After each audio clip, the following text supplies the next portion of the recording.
Olá, minha gente, bom dia a todos e a todas. Eu sou Vladimir Aras, eu sou um dos membros fundadores do IDI, do Instituto de Direito e Inovação, e eu tenho o prazer de estar aqui hoje conduzindo essa nossa live. Nós temos lives semanais aqui no Instituto de Direito e Inovação para conduzir uma live, um debate com os professores Christian Perrone e o professor Davi Tangerino. Já em breve estarão aqui conosco um debate muito importante sobre as tentativas de legislação. Agora vemos já Christian, que já se une a nós. Eu gostaria de cumprimentá-lo, Christian, e já saudá-lo. E daqui a pouco eu apresento você adequadamente. Eu estava explicando aqui o nosso objetivo de debater hoje o tema do projeto de lei sobre controle de redes sociais, projeto de lei que foi apresentado pelo governo federal, logo após a rejeição da medida provisória que foi apresentada pelo presidente, foi aprovada, baixada pelo presidente Bolsonaro,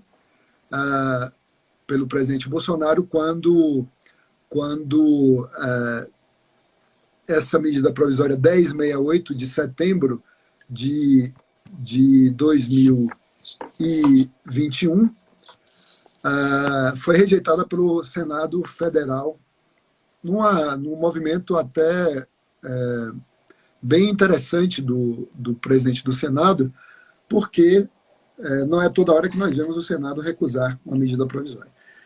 Eu estou esperando aqui para ver o convite do professor Davi Tangerino, para que ele entre aqui conosco e nós podemos começar nosso debate.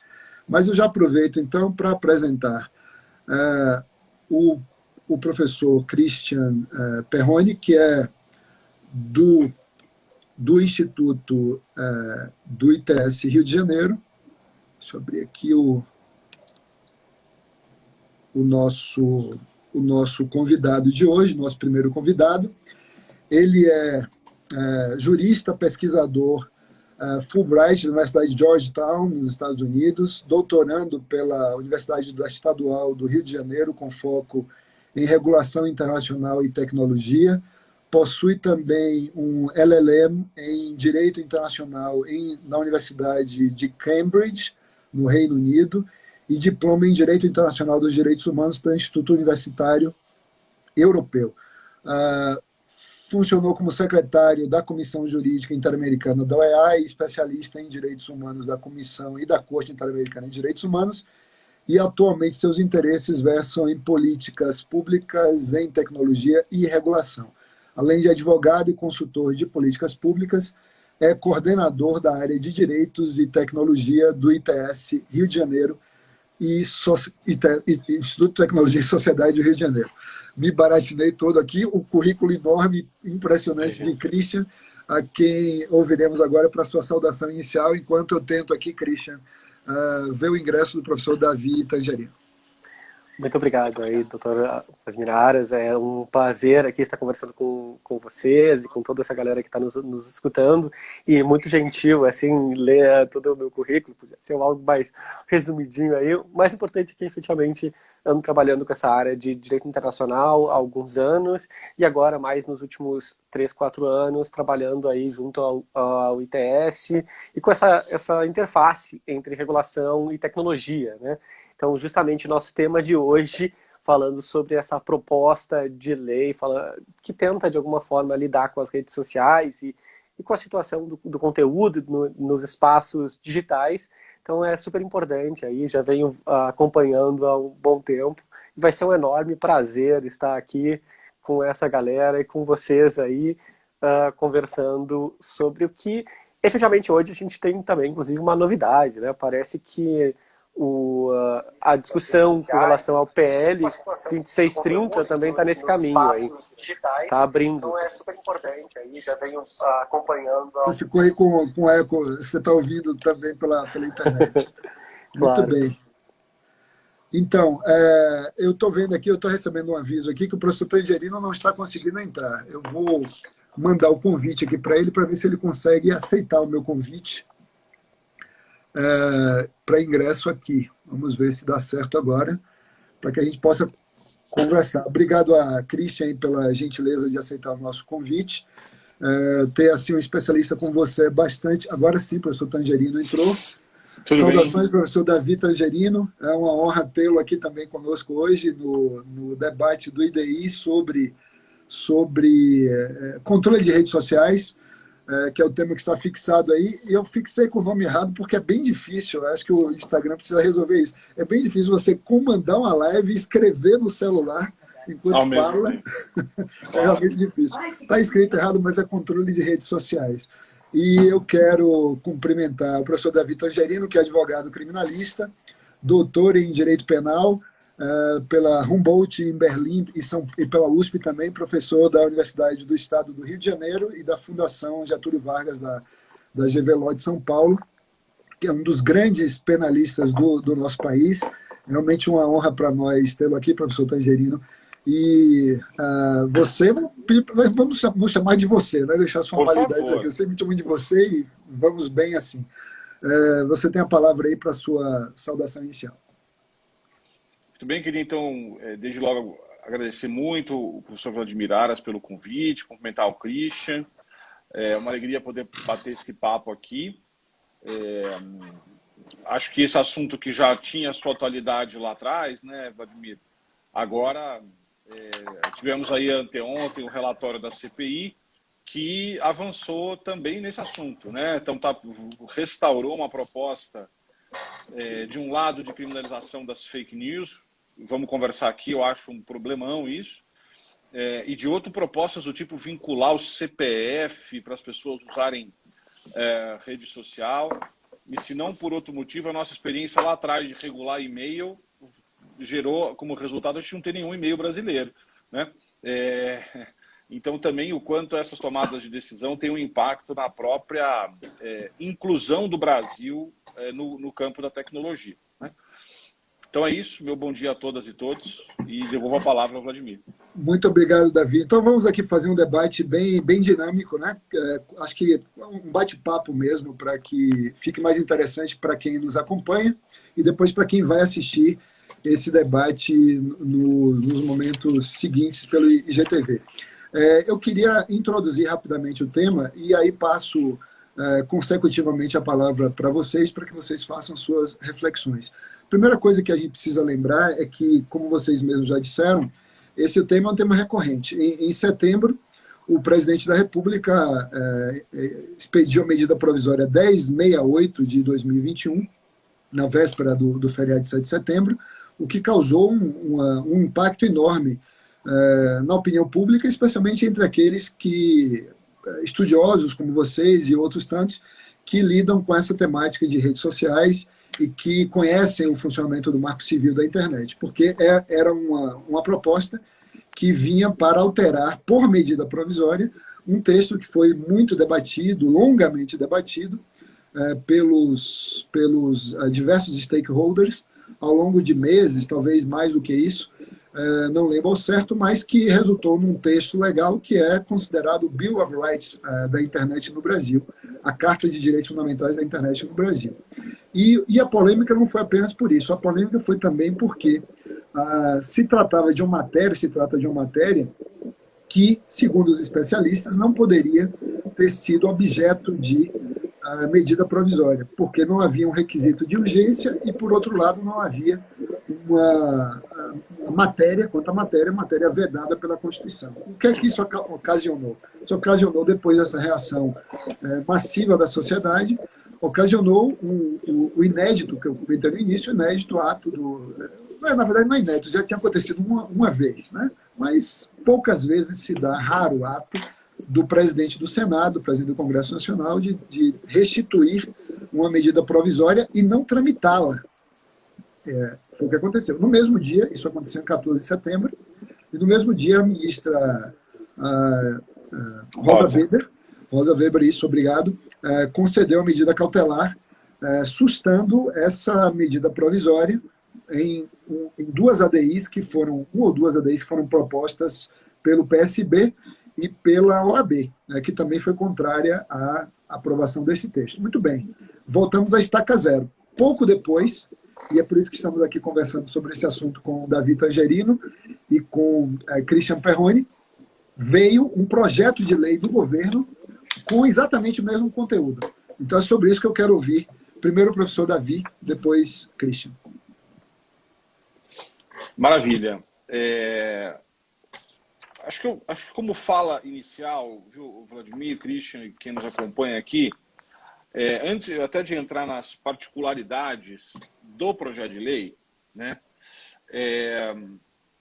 acho que caberia aqui uma rápida reflexão sobre o estatuto jurídico dessa coisa chamada rede social, né?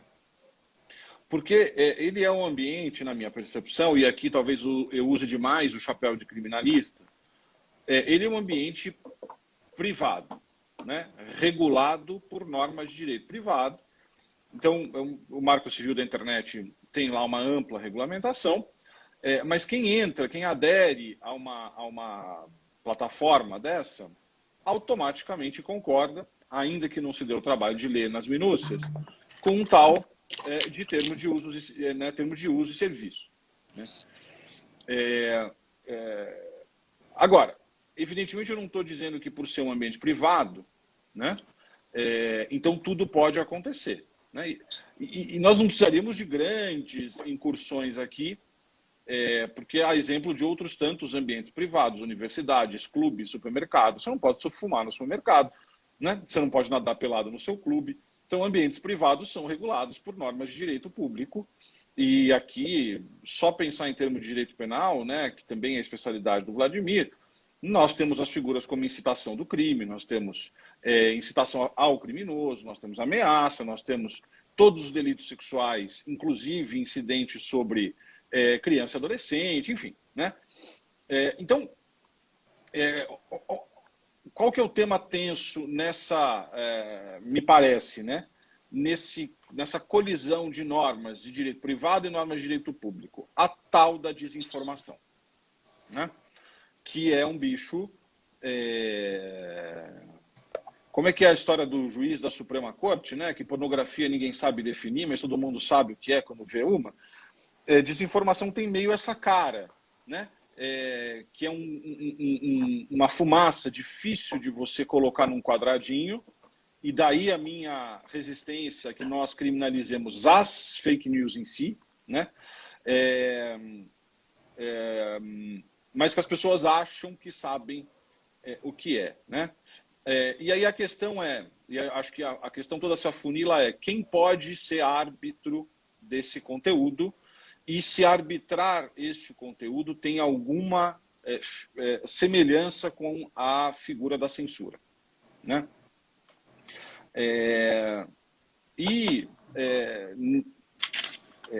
De novo, né?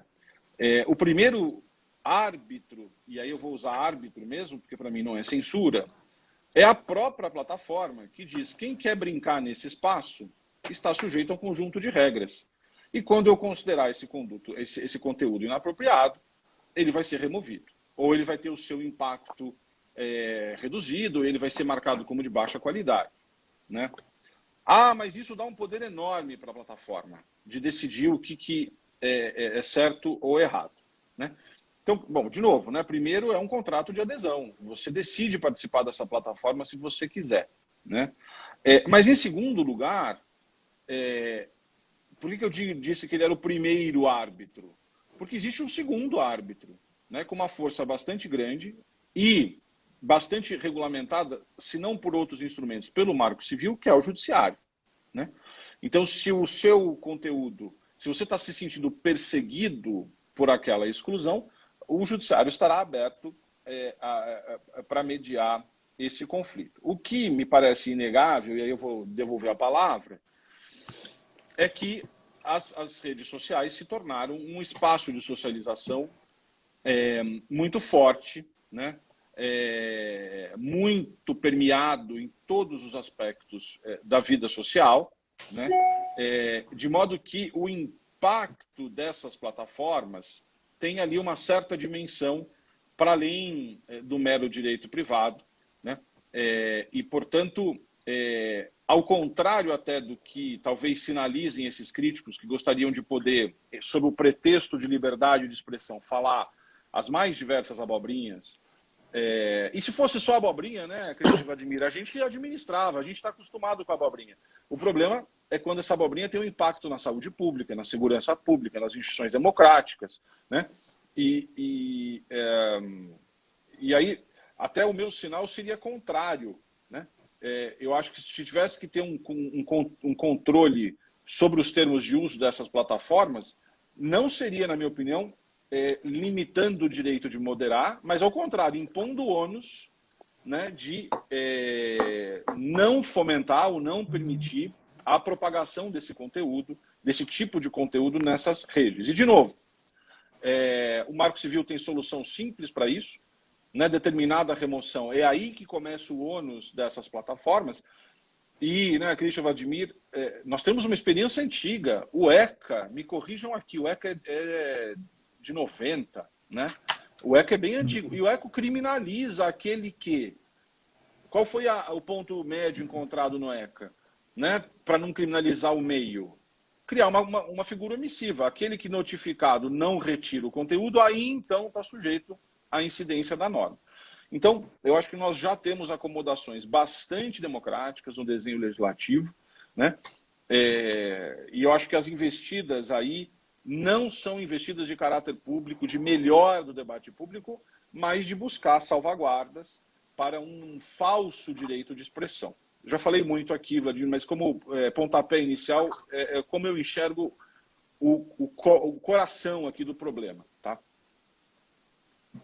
Excelente, excelente, Davi. Eu notei que você fez uma observação inicial sobre censura, que é algo que se pode discutir aqui nesse contexto, né? Estamos falando de redes sociais, né? E nelas nós queremos exercer nossa liberdade de expressão, como estamos exercendo aqui agora, numa delas, nossa liberdade de expressão. E, evidentemente,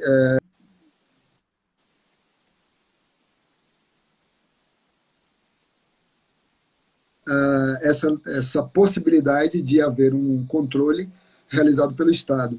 E eu notei também que você falou sobre a questão de impactos, né? É preciso perceber essa questão dos impactos e uma tensão que também aparece na sua explanação inicial entre a liberdade econômica dessas entidades, dessas plataformas, e um direito difuso de todos nós de não também sermos alvo de regulações excessivas ou falta de regulação. Acho que temos um campo aqui em que esses temas podem ser discutidos. Mas vamos ouvir agora o professor Christian Perrone.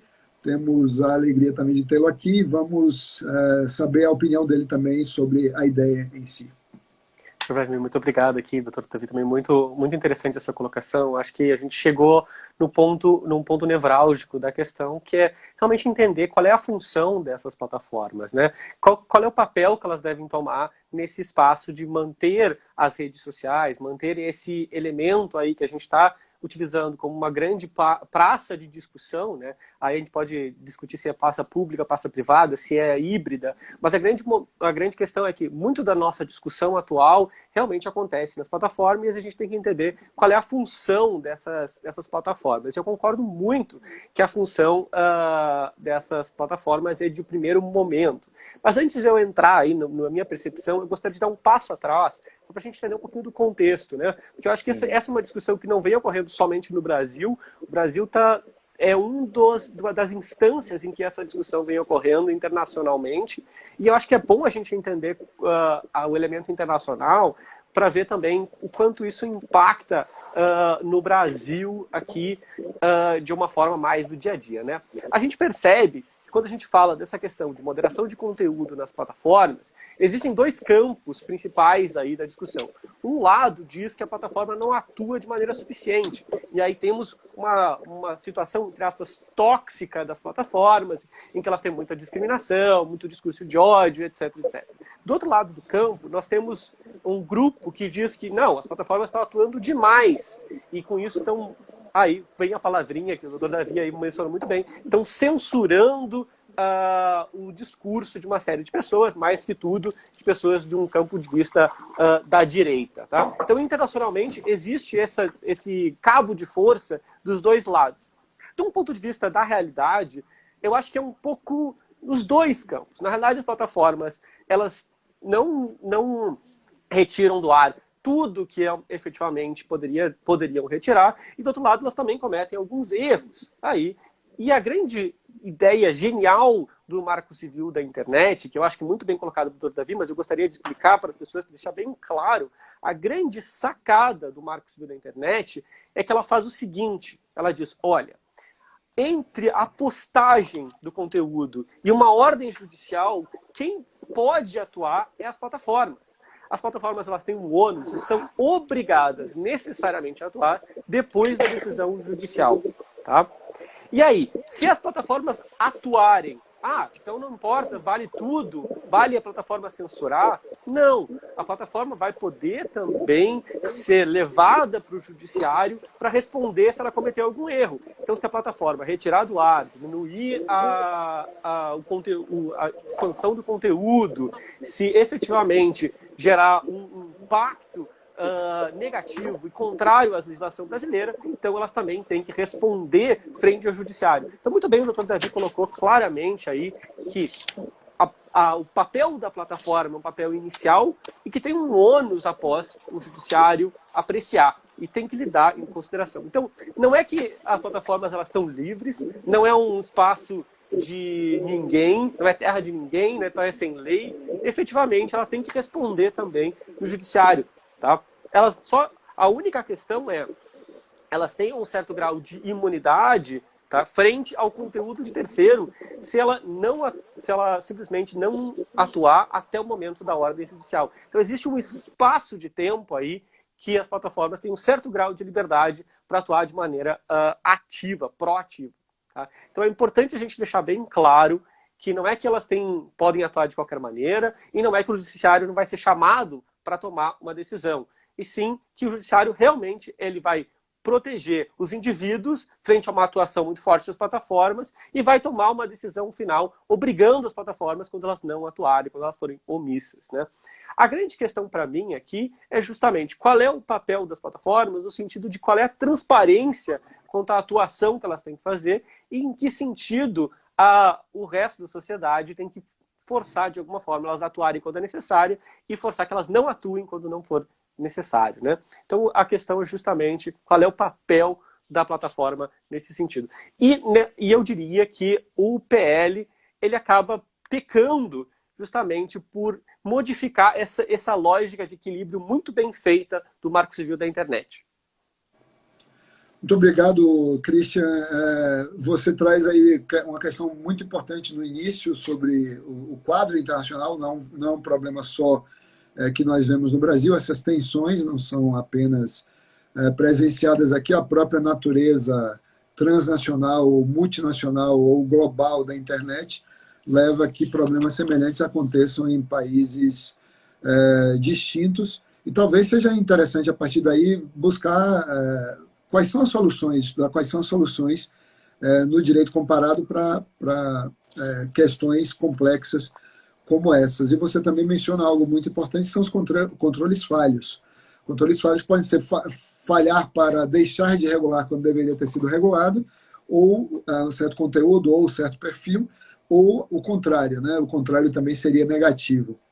Então nós precisamos encontrar um equilíbrio também na prática, não só ver até onde o Estado pode ir, mas, por outro lado, ver também o que as empresas, as plataformas que mantêm as redes sociais podem fazer para aperfeiçoar esse tipo de controle. E um tópico também que me pareceu relevante na sua observação inicial foi esse da responsabilidade civil, que pode acontecer em função dessas violações. A partir daí, eu vou pegar uma pergunta que Maida Ribeiro colocou aqui no chat. Eu vou tirar o óculos para poder enxergar aqui a pergunta. Hoje, quando a gente chega a certa idade, a gente tem que tirar o óculos para enxergar. Como diferenciar fake news das divergências ideológicas e científicas? Qual a tolerância, a ponderação entre liberdade e censura? Então, vamos ouvir o professor Davi Vejam só, como diferenciar fake news das divergências ideológicas e científicas? Qual a tolerância, a ponderação entre liberdade e censura? Bom, essa não é uma pergunta simples, né? Se a gente tivesse uma fórmula matemática para resolver isso, acho que estava solucionado, né? Mas, e, portanto, a pergunta é muito importante. Eu começaria arriscando dizer o seguinte, né? Opinião é um juízo, né? É uma ponderação, é uma valoração a partir de um fato, né? Agora, o fato, né? Uma das características do fato é que ele é passível de contradição, né? E vejam, nós estamos absolutamente acostumados a lidar com fato e contrafato. O sistema judiciário resumindo bem, talvez com exceção ali do controle abstrato de normas, né? Mas os litígios, eles são principalmente em torno de fato, né? E mais, né? Nós lidamos há muito tempo com o critério de falsidade, né? Então, informação falsa, né? Então nós temos diversos tipos penais que requerem falsidade, e nós estamos rodando esses tipos há séculos, né? Então, me causa uma certa estranheza o debate, mas agora alguém vai ter o poder de dizer o que é falso? Sim, né? Esse poder está aí, é mais velho que a Sé de Braga, e nós estamos rodando o sistema judiciário em torno dele o tempo todo, né? E agora, ainda que no campo da opinião, né, nós também temos limites penais, e aí eu vou pedir perdão ao uso recorrente de exemplos penais, mas se eu falar de outro ramo do direito, exercício legal da profissão, nós temos opiniões criminalizadas quando essa opinião for no sentido de fomentar outras práticas ilícitas, né? A apologia à figura do criminoso, de certa forma, é uma opinião, né? Mas é uma opinião que, se reverberada na sociedade, assim decidiu o legislador e o Supremo nunca considerou inconstitucional, é uma ideia que é perniciosa à própria existência do Estado democrático de direito, né? Agora, é um campo fluido, por isso que eu preferiria que nós não adotássemos figuras típicas, né, que criminalizassem a desinformação em si, né? E aí o projeto de lei de segurança do Estado Democrático de Direito criou lá as fake news eleitorais dentro de um modelo que eu considero bastante adequado, né? Em vez de criminalizar a desinformação em si, porque vai ser muito difícil uma definição satisfatória, né? Então, o que você criminaliza? O abuso da plataforma por instrumentos não autênticos, não compatíveis com a natureza humana, e o seu financiamento, né? Eu acho que esse é um caminho bastante mais interessante. E mais uma rapidinho aqui, mesmo a ressalva de paródia, né, e humor, eu acho complicada. E eu uso sempre esse exemplo nas minhas aulas lá aí do ITS, Christian. Existe um divertidíssimo arroba no Twitter, que é o Direita Siqueira, né, o General Siqueira, que usa, né, toda a linguagem, a estética da extrema-direita, com muito grito, muito emoji, e é absolutamente curioso o número de pessoas que reproduzem os seus tweets achando que ele está falando sério, né?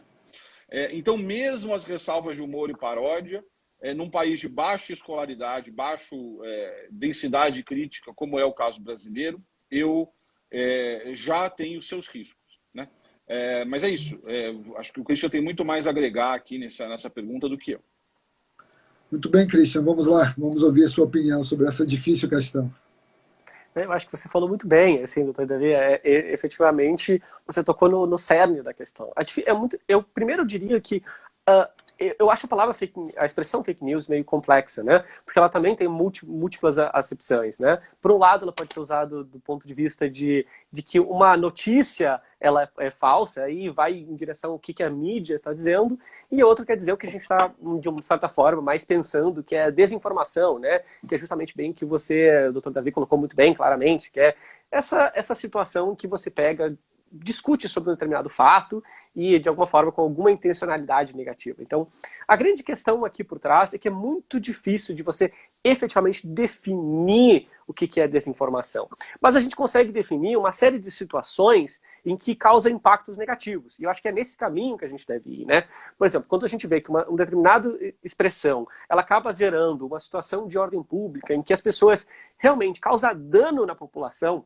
E eu gosto de um exemplo, que na realidade ele é falso, mas que eu acho que é super importante. Lá no início da pandemia, né, reza a lenda que dentro do Irã começou a circular uma série de discussões, né, de discursos, de mensagens, de posts que diziam que tomar álcool etílico matava a Covid, né? Então, supostamente, vem uma situação de desinformação também secundária, aí que uma série de crianças que teriam ficado cegas.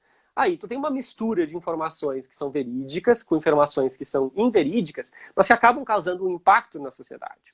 Tá? Então, esse impacto, se efetivamente tivesse acontecido, se efetivamente tivesse levado uma série de crianças a tomar álcool etílico e desinformação, efetivamente. A transmissão de Christian. Voltou, Christian. Ah, tá, desculpa. Estava falando álcool etílico. Então, justamente nesse caso, se efetivamente isso levar a gerar esse impacto, esse dano de crianças ficarem cegas por causa dessa expressão, então claramente a gente não está efetivamente olhando para a desinformação em si, mas sim que o impacto dela foi extremamente negativo para a ordem pública. Então a gente não discutiria se deveria ou não ser retirada essa informação das plataformas, né? Porque a gente sabe que isso é ruim. Da mesma forma, anedoticamente falando, né, teve a situação de que as antenas de 5G na Inglaterra que estariam causando Covid também, né? Então que as pessoas foram lá e tocaram fogo nas antenas, destruíram as antenas. Claramente, a gente não nos importa tanto o fato de ser uma informação verídica ou inverídica, mas sim que o impacto foi negativo, exatamente. Então, o que a gente está querendo entender é como funciona esse fenômeno de desinformação, tá? E quais os impactos para a gente realmente mitigar ou, de certa forma, de alguma forma, se for possível, eliminar esses impactos negativos que a gente quer. E, efetivamente, quando a gente olha isso, o mais importante não é o fator desinformação pontual, né? Aquela mensagenzinha que vem o tio ou a tia do WhatsApp que mandou uma mensagem de desinformação, mas sim quando essa mensagem desinformativa, essa desinformação ganha um fator significativo que acaba impactando não somente uma pessoa, mas sim a sociedade como um todo. E nesse sentido, que eu concordo muito com o Dr. Davi, a ideia de criminalização da desinformação, do envio de desinformação, não necessariamente acaba sendo efetiva. Mesmo que a gente conseguisse definir o que é desinformação, não necessariamente seria efetivo. Porque o mais importante não é a desinformação em si, mas o fato de ser uma campanha de desinformação que acaba gerando um impacto, não numa pessoa especificamente, mas um impacto na sociedade como um todo. E aí a pergunta, qual é a melhor estratégia para lidar com essas campanhas de desinformação? E aí eu concordo também com o Dr. Davi, que faz sentido a manipulação das plataformas de um ponto de vista de gerar essas campanhas de desinformação. Ou então, você olhar para os financiamentos dessas campanhas de desinformação, porque a desinformação pontual, ela pode ser barata, mas a desinformação que causa impacto na sociedade, de um modo geral, ela tende a ser cara. Ela tende a depender de uma infraestrutura que está por trás, né? O que alguns autores chegam a dizer dessa máquina de desinformação. Então a estratégia principal é olhar para a manipulação de plataforma e olhar para o mecanismo que leva a gerar essa campanha. O que vem é a estratégia do follow the money, né? De siga o dinheiro, que são sendo as melhores estratégias para você lidar com o fenômeno desinformativo, em vez de lidar com a desinformação pontual ali, que pode ter algum impacto na sociedade, mas tende a ser muito menor e muito menos significativo do que essas campanhas, né? Com esses exercícios grandes de desinformação na realidade. Que é isso que nos importa, né? Não é exatamente aquela mensagem chatinha aí que o tio e o tio do WhatsApp nos enviou, né? Muito bem, é um diagnóstico bastante interessante você traz, Christian, é bem preciso. E enquanto você falava aí, especialmente na parte das pessoas que acreditam em certos efeitos diante de antenas de telefonia celular, eu fiquei imaginando que esse problema está muito além do nosso alcance, a solução desse problema está muito além do nosso alcance do mundo jurídico, né? É um problema da sociologia, é um problema da ciência política, é um problema, claro, do direito, mas pode ser algumas vezes um problema da medicina, né? Um problema médico, mas longe ainda do nosso alcance, tendo em conta o que se vê em algumas circunstâncias dessas. E deixa eu fazer um comentáriozinho, então, porque eu acho que é super interessante. Eu acho que é um problema social no sentido de que a gente não mais acredita nas autoridades, né? Nem na autoridade do médico. Aí. Então, inclusive. Inclusive. E talvez precisemos do médico para cuidar também de certas percepções que vêm se mostram doentias, né, no lidar com a realidade.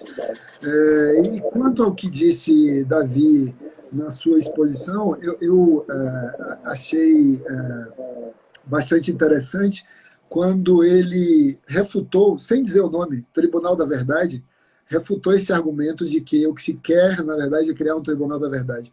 Porque, de fato, como você bem disse, Davi, nós já temos há muito tempo, né, desde mais velho que a Sé de Braga, como você se expressou, já temos no direito como um todo, não só no direito penal, no direito civil, em todos os campos da atuação do Estado, uma preocupação com a tutela da verdade. A verdade é o que nós procuramos, ainda que seja uma verdade formal ou, na outra perspectiva, uma verdade real, nós sempre temos a perspectiva de busca da verdade e haverá sempre quem dirá, alguém que dirá se aquilo é uma verdade ou se é uma falsidade, no que tocante à prova, se a prova é falsa, e temos crimes para isso, falso testemunho, falsa perícia, falsidade ideológica, as falsidades documentais como um todo. Então não deve surpreender ninguém que esse tema tenha que ser equacionado por alguém, e esse alguém, eventualmente, deve ser o Estado, ou, eventualmente, como aqui estamos discutindo, pode ser uma rede social no controle desses espaços que são também privados, embora de uso público. Eu gostaria de, agora, ouvir a opinião de vocês, eu vou começar agora por Christian, sobre quais são os problemas inerentes ao projeto de lei.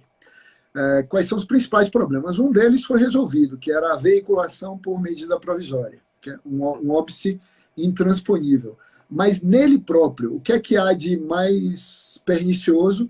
E depois, para a gente pensar numa próxima pergunta, o que tem de positivo nesse projeto? Né? Então, primeiro, o que é negativo, e depois que a gente fizer o circular, a gente passa para o que é positivo, se houver. Eu acho que, na verdade, tem várias dificuldades esse projeto, né? Eu acho que a primeira questão, ele começa que o ponto de partida dele já é equivocado, né? Esse ponto de partida, efetivamente, que as plataformas estariam censurando de direita ou de esquerda ou de que for, é equivocado. O que eu vou dizer, assim, as plataformas também erram. Isso sim estamos de acordo e podemos dizer que podemos discutir aí se isso seria censura ou não. Mas esse ponto de partida, dizer que as plataformas não devem atuar ou estão atuando de maneira muito significativa, contrária, que a gente tem que liberar espaço, se a gente parte dessa visão, a gente faz um projeto que normalmente não vai ser efetivo aí, né? Da mesma forma, se a gente parte da visão, se as plataformas devem digamos assim, moderar tudo que seja, né? Tem muita coisa que a plataforma tem que moderar, etc, etc. Também acho que seria um ponto de partida errado. Porque a gente tem que entender que as plataformas têm que agir de uma maneira... melhor, a discussão mesmo aqui é como as plataformas devem agir de alguma forma, né? E quanto elas devem agir. Então, o ponto de partida eu já vejo que é um erro. Os outros dois pontos que eu gostaria de levantar, tem vários que eu poderia levantar, mas os outros dois pontos que eu gostaria de levantar é que, ela inverte a lógica da moderação de conteúdo, né? Do ponto de vista geral, aqui, a gente vê que na nossa lei e da maior parte das leis do mundo, você tem que uma liberdade enorme de expressão e você tem a posição das plataformas que elas podem, por iniciativa própria, e não só podem, como em alguns casos devem, moderar algumas questões, e elas podem ter todo um marco de flexibilidade para moderar. E por que eu digo que elas devem ter um marco de flexibilidade para moderar conteúdo? Justamente porque a gente tem uma dificuldade de saber quais são os conteúdos que efetivamente são negativos, né? A gente não necessariamente, socialmente, tem um acordo claro sobre quais são esses conteúdos. A gente pode ter um acordo sobre conceitos gerais. Como é que eu posso dizer, por exemplo? Tá? A gente certamente está de acordo que pedofilia não deve estar na plataforma. A gente certamente está de acordo que conteúdos que sejam atentatórios e causem violência ou abuso sexual de menores não devem estar na plataforma. Mas aí, na prática, no dia a dia, será que aquele foguinho numa foto de uma criança sem camisa, aquilo é abuso sexual de menor ou não é abuso sexual de menor? E será que uma lâmpada embaixo de uma foto de uma pessoa LGBTQ, será que é ou não é? Na prática, você não tem como regular previamente isso. Então não tem como tu ter um quadro, como aparece nesse projeto de lei, com uma série de questões de quando as plataformas têm que efetivamente regular. Por quê? Por isso elas precisam de um grau de flexibilidade para, na prática, elas entenderem como isso vai acontecer. Quando você culmina com um quadro estrito, taxativo, de quando as plataformas podem regular, qual é o incentivo para as plataformas que a gente dá? O incentivo de que elas não vão regular. Então, essas situações, como eu coloquei, do foguinho, que sexualiza uma foto de um menor ou de uma menor, talvez as plataformas não queiram regular. E da mesma forma, aquilo que era a lâmpada ali, que é um indicativo de uma situação de violência contra LGBTQs, também as plataformas não vão regular, vão tender a não retirar do ar esse tipo de situação. Por quê? Porque elas teriam uma dúvida. Então, na dúvida, elas não tiram. E nessa situação, a gente gera uma série de dificuldades aí para nossa situação e para simplesmente aquilo que a gente quer, que é um espaço mais saudável, um espaço menos tóxico nas plataformas, né? O segundo ponto que eu diria, no sentido prático mesmo, do conteúdo da lei, que eu acho que é difícil, é que ela parte da ideia de que toda a liberdade de expressão também tem uma questão de um direito autoral.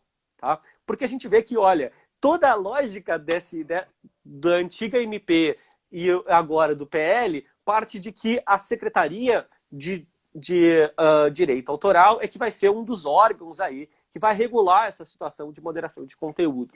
E por que eu digo que não é... Né? O meu conteúdo. Exato.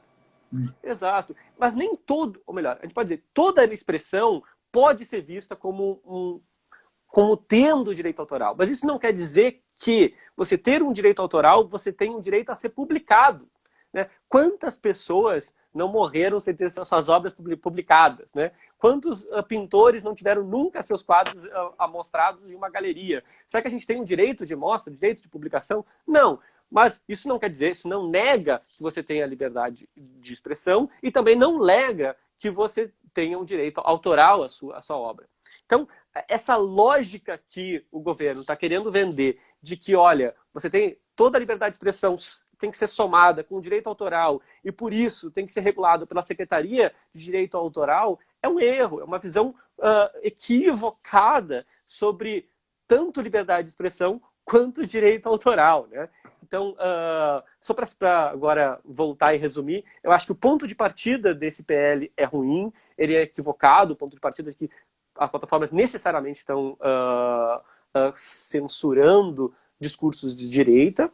Segundo, eu acho que a inversão da lógica de moderação de conteúdo, de ter uma lista taxativa também, ela não tem flexibilidade suficiente para lidar com as mudanças sociais e com as necessidades da nossa realidade. E por último, eu diria que essa visão de liberdade de expressão mais direito autoral, que levaria a uma obrigação das plataformas de publicar, também é um erro. A gente pode falar de uma série de outras questões aqui, mas eu acho que esses são os 3 principais pontos aí de complicação desse PL.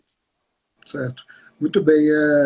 Pontos bem interessantes. Agora ouviremos o professor Davi sobre esse mesmo tópico. Quais são, na sua visão, Davi, os principais problemas do texto? Eu acho que o Christian já adiantou a maioria deles. Eu vou fazer uma brincadeira aqui, já que estamos falando de redes sociais. Eu adoro aqueles memes, né? Que pega um pensador famoso e bota uma frase dura, né? Cheia de palavrão, né? Então o Hobbes fala, o ser humano é aí coloca o palavrão que você quiser, e aí o meme diz assim, pô, Hobbes, assim não pode. Então tá bom, bota aí, o homem é lobo do homem. Eu acho que o ponto mais pernicioso para mim desse MP, na linha do que o Christian falou, eles não podiam fazer o MP dizendo o seguinte, olha, não pode remover desinformação, ia dar muito na cara, né? Então faz o seguinte, fala aí o que pode remover, né? Ou o que deve ser removido, o que está autorizado a remoção. E aí não entra desinformação, né? Então, para mim, o que eu acho bem pernicioso é esse jogo de cena, porque o leitor mais desavisado vai ler MP, tá ponderado, é crime, pornografia, né? Então ela escamoteia o objetivo político último, me parece, dessa MP, que é garantir o abuso do direito de expressão para propagar desinformação, enfim, somados aos pontos que o Christian colocou. E fui até reler, viu, Vladimir? Você vai perguntar depois ponto positivo, tá dureza, né? Talvez um pouco o direito de usuário ser notificado da remoção e tal, mas eu acho que a agenda política temerária aqui é tão preponderante que eu teria dificuldade de salvar pedaços da MP. Viu? Tá. Muito bem, eu acho que esse ponto que você traz aí, Davi, sobre a ausência eloquente, a ausência muito eloquente das fake news, da desinformação, entre aqueles elementos de justa causa, diz muito, né, sobre a deficiência estrutural do projeto. E isso realmente, qualquer rol fechado sempre é problemático, né? Sempre vai faltar alguma coisa, e num campo de constante evolução, como pontuou Christian há pouco, evidentemente nós muito rapidamente sentiríamos falta de outras coisas neste mesmo rol, né?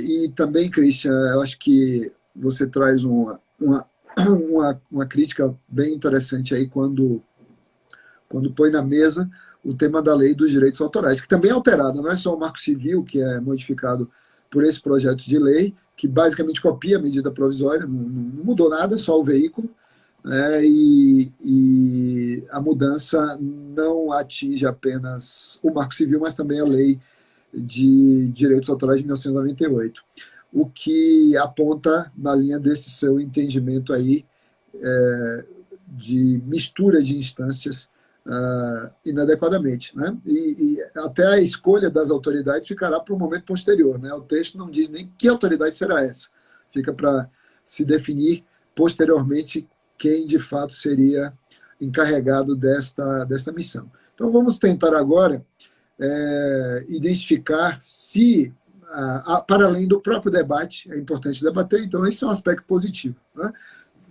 Uma ideia ruim, uma ideia boa, mal colocada, sempre provocam algum debate, e isso já é um aspecto que pode ser apresentado como positivo. Mas alguma coisa, Davi já apontou ali a questão do direito de participação, aquela questão recursal talvez é um aspecto positivo, esclarecer melhor os temas do ponto de vista da moderação feita pelas redes sociais e plataformas. Isso seria um aspecto positivo? Vocês divisam outros aspectos positivos? Há alguma coerência de, pelo menos algumas dessas ideias, com os princípios de Santa Clara, por exemplo? Os princípios de Santa Clara eu escrevi sobre eles em 2018, e tem algumas ideias ali que, segundo alguns críticos do texto desse projeto, seriam compatíveis com os princípios de Santa Clara, uma espécie de soft law sobre moderação de conteúdo. O que é que vocês me diriam sobre isso? O que é que está positivo, se há algo positivo? Christian, por favor. Assim, eu acho que se a gente pegar em abstrato algumas das ideias que estão ali presentes, né, elas trazem alguns elementos positivos, né? Mais que tudo, uma ideia de que as empresas têm que ter têm que, de alguma forma, ser mais transparentes, elas têm que, de alguma forma, ter algum processo de revisão, até algum processo de você apontar como é a regra de moderação que foi utilizada ali. Eu acho que, do ponto de vista bem abstrato, isso seria extremamente positivo. E daí, deste mesmo ponto de vista abstrato, eu acho que seria compatível com a lógica do Santa Clara Principles.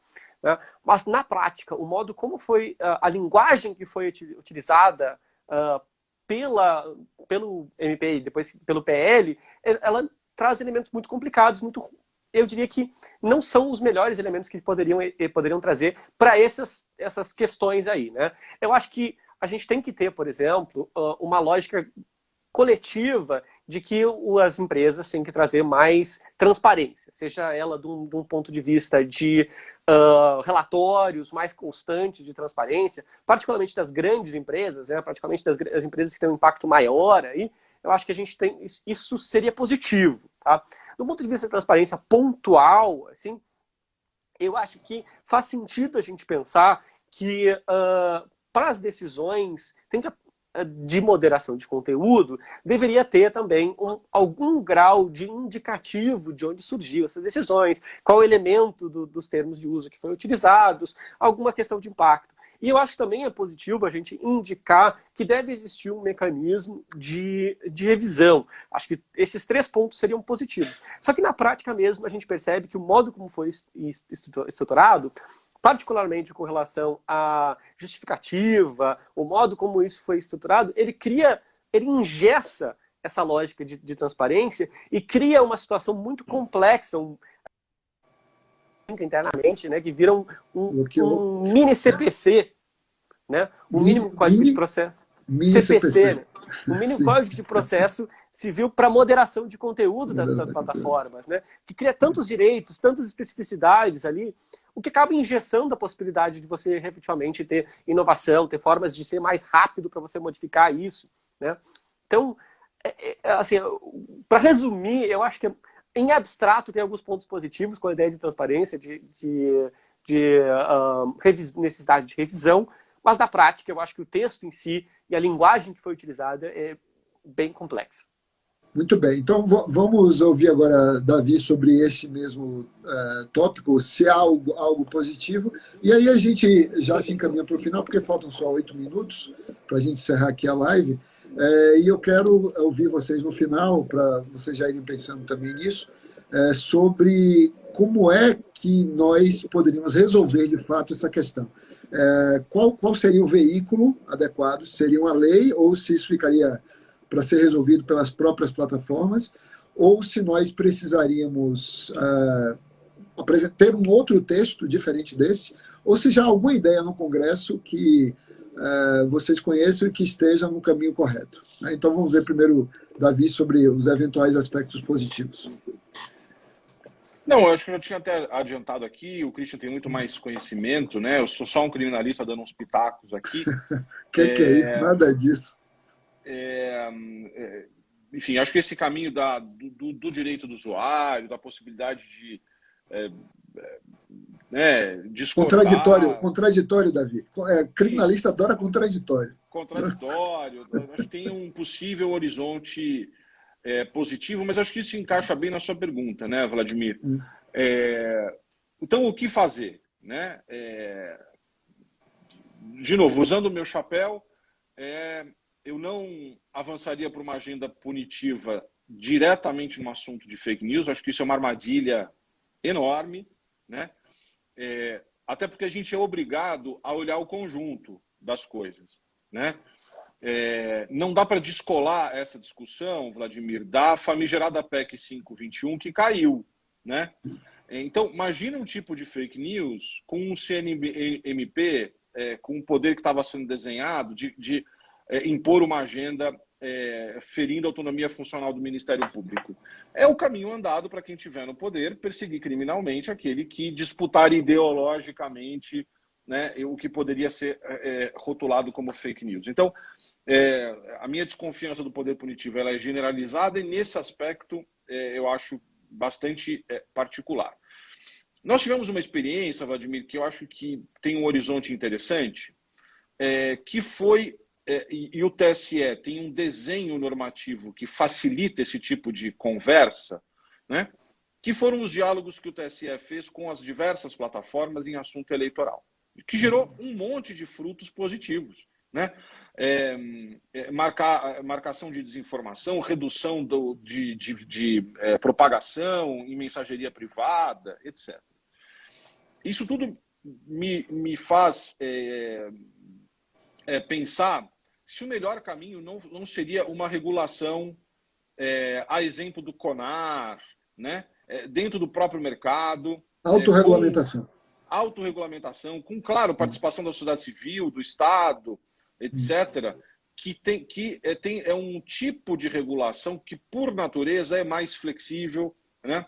Não no sentido de condescendente, né? Mas mais capaz de ir se adaptando às diversas alterações tecnológicas, né? Então, se eu tivesse que apostar num espaço de construção, eu apostaria num espaço de autorregulamentação. O CONAR é uma experiência bem sucedida, né? Porque nós estamos falando também de algo congênero no sentido de o que é a propaganda indevida, abusiva, enganosa. Em vez de você engessar tudo em lei, você deixou dentro de um espaço. É claro que todas as agências têm risco de captura, é claro que a gente pode ter uma série de ressalvas, né? Nenhum modelo vai ser perfeito, mas eu acho que esse modelo ele é mais promissor do que querer engessar legislativamente, e pior, né, pela legislação penal, um tema tão dinâmico como é o comportamento das pessoas nos meios tecnológicos, né? Então, eu de improviso sinalizaria esse que eu acho que seria um campo mais produtivo. Muito bem, obrigado, Davi, mais uma vez. E agora, Christian, para ver, ou divisar, ou vislumbrar esses caminhos que nós poderíamos percorrer para lidar com este fenômeno tão complexo. Eu acho que o primeiro caminho, o doutor Davi também já foi bem correto. Assim. Eu só diria que eu gosto dessa ideia de autorregulação, mas eu gosto dela do ponto de vista de autorregulação regulada. Né? O que eu quero dizer com isso? Com uma participação, então, do Estado, da sociedade civil, do centro acadêmico e da comunidade técnica também envolvida. Né? Eu acho que esses 5 setores em conjunto, dentro de um órgão muito bem estruturado, muito bem pensado, seria muito bom e seria extremamente positivo para o desenvolvimento disso. Por quê? Qual é o problema que nós estamos enfrentando? Eu entendo que o Marco Civil ele criou um equilíbrio muito positivo entre a posição da plataforma e o judiciário sendo o grande elemento final, em que ele dá a última palavra, tanto do ponto de vista de obrigar a plataforma a retirar do ar ou a atuar de alguma forma, quanto para, se a plataforma atuou de maneira negativa ou de maneira não de acordo com a lei, ele também pode punir a plataforma. Então, eu acredito que o Marco Civil já te dá uma estrutura muito bem equilibrada. O que nós temos aí de dificuldade ainda? Temos uma dificuldade sobre a posição da plataforma, de como vai ser o papel dela. Então aí, efetivamente, faz sentido que a gente tenha o quê? Mais questões relacionadas à transparência, mais coerência e mais congruência com relação à atuação das plataformas e um grau maior de legitimidade. O que acontece justamente quando a gente tem um órgão mais participativo, mais aberto, com maior clareza sobre o que está acontecendo, o que não está acontecendo, do ponto de vista da atuação das plataformas. Né? Eu só acho que tem um outro elemento aqui, que eu ainda não sei como é que pode ser estruturado, mas eu acredito que é um elemento que é muito importante, tá? Que vale a gente pensar. Como eu disse lá no início, um dos elementos principais, quando a gente está falando de desinformação, não é o desinformação pontual, não é o que o tio e a tia do WhatsApp manda, mas sim o fato das campanhas de desinformação. Tá? Nesse caso, das campanhas de desinformação, eu acho que a gente tem que utilizar uma estratégia de follow the money, realmente. Eu acho que a gente tem que criar mecanismos, não necessariamente criminalmente puníveis, mas que possam desestimular essas plataformas, desestimular essas campanhas de desinformação, seja elas que venham do governo atuante, ou seja ela de partido, seja ela de quem for, seja ela de grupos criminosos que podem trazer, porque tudo isso acontece dentro das plataformas, né? A gente sabe que isso tudo acontece. Tá? Então eu acho que a ideia, a estratégia de follow the money deve existir. Ou seja, para finalizar, eu acredito em uma autorregulação regulada, ou seja, um órgão que apareça os 5 diferentes grupos e setores da sociedade e uma estratégia de follow the money, de siga o dinheiro, que possa efetivamente desestimular essas campanhas de desinformação, que crie barreiras para que essas campanhas existam. Então esses seriam os meus 2 caminhos aí. Excelente, Christian. Muito obrigado aí. E eu acho que o caminho é esse mesmo. Vocês estão certos quanto à questão da autorregulamentação ou autorregulação. E eu caminharia também por uma solução com alguma presença do Estado, que, aliás, é o caminho que funciona também nessa matéria de publicidade, não é, Davi? Porque tem o Conselho de Autorregulamentação, mas nós temos conceitos que estão sedimentados, como publicidade enganosa e publicidade abusiva, no Código de Defesa do Consumidor, né? O que mostra que há uma interação entre o mundo em que o Estado tem uma participação relevante, que é a defesa do consumidor, e a atividade própria de agências publicitárias que dialogam com esses mesmos consumidores. Então, eu gostaria de concluir nossa conversa de hoje com um agradecimento a vocês dois. Primeiro, por terem reservado uma hora, mais de uma hora, né? Porque no final das contas a pessoa tem que se preparar também. Vocês são muito, muito preparados, mas sempre tem que fazer uma leitura adicional. E agradecer a vocês pelo tempo que vocês dedicaram aqui a essa conversa com o IDI. E dizer àqueles que nos acompanharam que esse debate aqui ficará gravado no nosso perfil e você poderá, quem não assistiu agora, poderá assisti-lo outras vezes. Aviso também que o IDI vai continuar aí com os debates, como nós fizemos com o CPP, debate sobre temas atuais. Semana passada falamos sobre a PEC número 5, essa PEC número 5 aí, Davi. E nos próximos eventos continuaremos trazendo aqui para todos os nossos seguidores aqui nesse canal debates interessantes sobre temas da atualidade. Eu desejo um bom final de semana a vocês dois.